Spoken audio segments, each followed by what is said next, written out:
So I bought this from Lazada. Mga nakasale siya ng 12.12. So sa DRL light. Sa DRL light na meron siyang kasamang signal light. So let's see kung maganda siya pag kinabit. This is a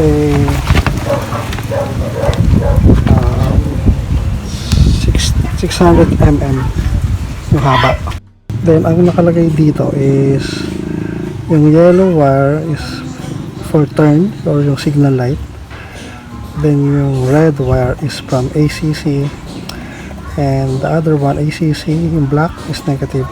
So itong ACC na to, yan yung magpo-provide nung once na nakasusi mag-iilaw siya. So kailangan natin mahanap yun. Kung saan natin kukunin yun is through this.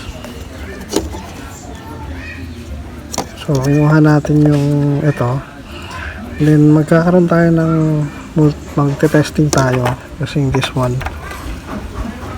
Yan, inunik ko sa negative to, tapos test natin kung ano yung possible na wire dito na pag nakasaksak yung susi is may power para mag-activate siya.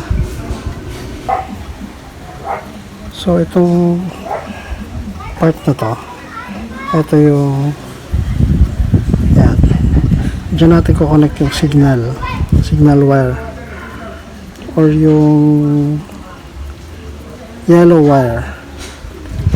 Yan, dyan.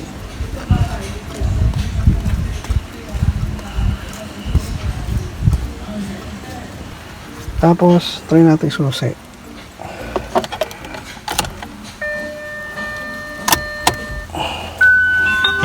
Power na siya. So then test natin isa-isa.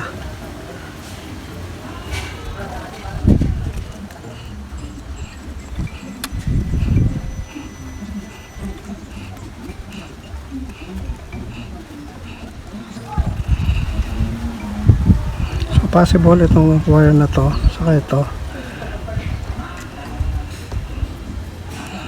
Yan, try natin pag nakatanggal yung susi.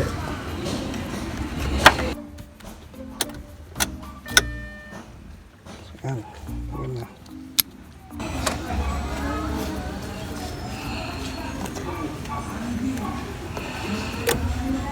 So dito natin possible na ilalagay yung ACC. Kasi once na nakasusi lang siya, nakailaw. So pag hindi siya nakasusi, walang power. So possible dito natin siya ilalagay. So iset lang natin kung anong wire yung nakatapat. Like yung kulay orange para dito, orange. Tapos yung signal light is nasa dulo, is probably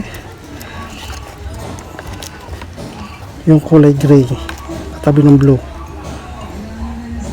Yan, yung gray nakatabi ng blue at katabi ng orange. Yan, so sige, tap natin.